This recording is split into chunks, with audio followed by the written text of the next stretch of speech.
Las dos preguntas que el anciano, uno de los 24, le ha hecho al apóstol Juan en el capítulo 7 de Apocalipsis, en el versículo 13, nos abren un panorama preciosísimo de lo que ocurre en presencia de aquel que está sentado en el trono y del Cordero. Entonces uno de los ancianos habló diciéndome: estos que están vestidos de ropas blancas, ¿quiénes son y de dónde han venido? Yo le dije, contestó Juan: Señor, tú lo sabes. Y él me dijo, el anciano: estos son los que han salido de la gran tribulación y han lavado sus ropas y las han emblanquecido en la sangre del Cordero. Por esto están delante del trono de Dios y le sirven día y noche en su templo. ¡Ay, qué precioso! Y el que está sentado sobre el trono, el anciano continúa trayéndole revelación a Juan para que nos ilumine con ella a través de este libro de Apocalipsis. El anciano le dice: y el que está sentado sobre el trono, ya sabemos, el del capítulo 4, el Padre.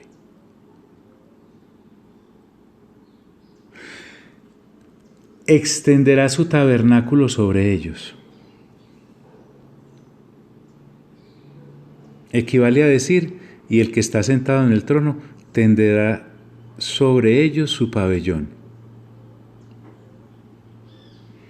El mismo Apocalipsis en el capítulo 21, versículo 3 nos dice: y oí una gran voz del cielo que decía: he aquí el tabernáculo de Dios con los hombres, y Él morará con ellos, y serán su pueblo, y Dios mismo estará con ellos como su Dios.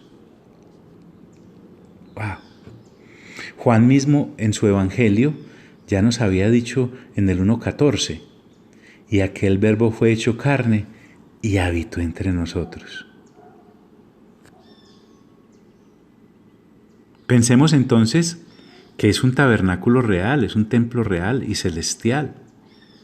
Así como acabamos de leer en el 1:14 del Evangelio de Juan: y aquel verbo fue hecho carne y habitó entre nosotros. Es decir, cuando Cristo, el Señor Jesús, el preexistente, se encarnó, tomó un cuerpo real, no un cuerpo hipotético. No vino un holograma, un intangible. No, se le podía tocar, se le podía acariciar. Es más, se le podía golpear. Es más, se le podía herir. Es más, se le podía escupir. Es más, se le podía azotar. Es más, se le podía crucificar. Es más, se le podía matar. Entonces el verbo hecho carne no fue un holograma, fue real. Entonces permítame pensar que aquí el templo igualmente es real. Insisto, no se trata de tener la razón ni de iniciar una corriente, jamás. Repito que el asunto importante aquí es que estaremos con Él a su servicio. Gloria a Dios. Punto. Y el que está sentado sobre el trono extenderá su tabernáculo sobre ellos. Maravilloso.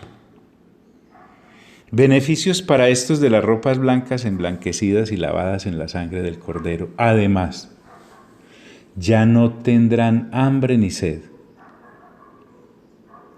Es decir, hasta acá el sufrimiento de los santos.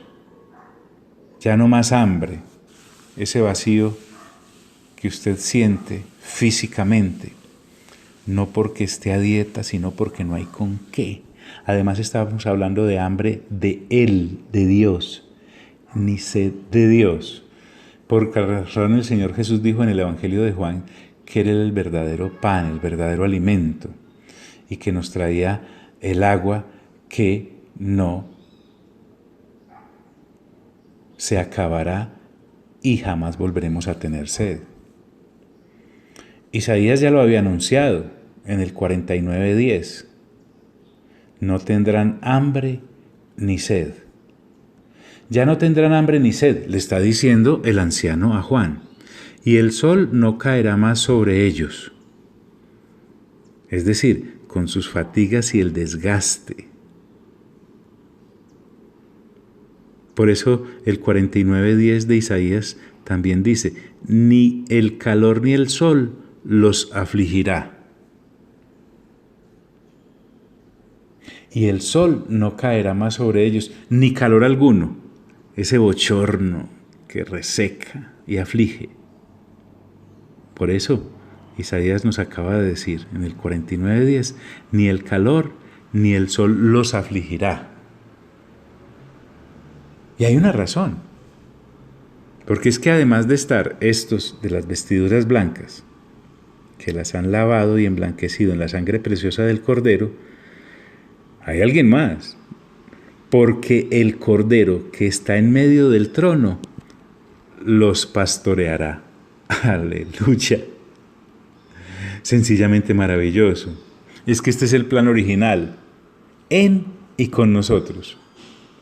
Por eso Isaías 49:10 dice, porque el que tiene de ellos misericordia los guiará y los conducirá a manantiales de aguas.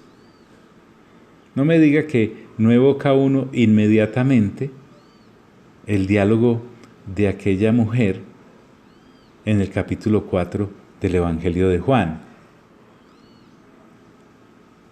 Por eso el anciano le está diciendo a Juan, porque el Cordero que está en medio del trono los pastoreará.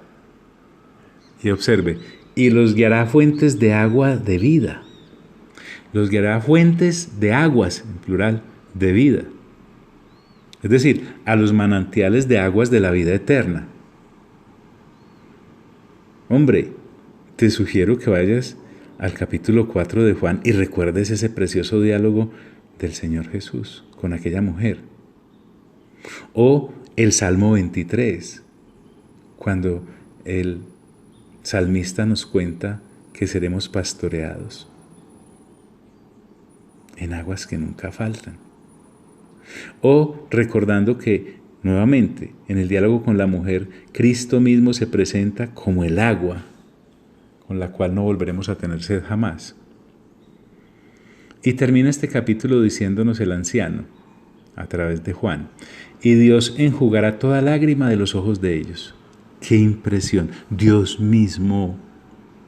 O sea, no es la tía suya que lo quiere, ni la mamá, ni el amigo o la amiga querida, o la esposa que lo quiere. No, no, no. Dios enjugará toda lágrima de los ojos de ellos. ¿Por qué? Porque es que a Dios ninguna lágrima le queda grande. Y de los ojos de ellos es porque me está hablando de la infinita ternura. Mejor dicho, adiós a las lágrimas. En el mismo 21:4 de Apocalipsis dice, enjugará Dios toda lágrima de los ojos de ellos, y ellos serán su pueblo, y Dios mismo estará con ellos como su Dios. Para pensar. Y mucho rato. Bueno, por hoy te envío un fuerte abrazo y te deseo el mejor de los días.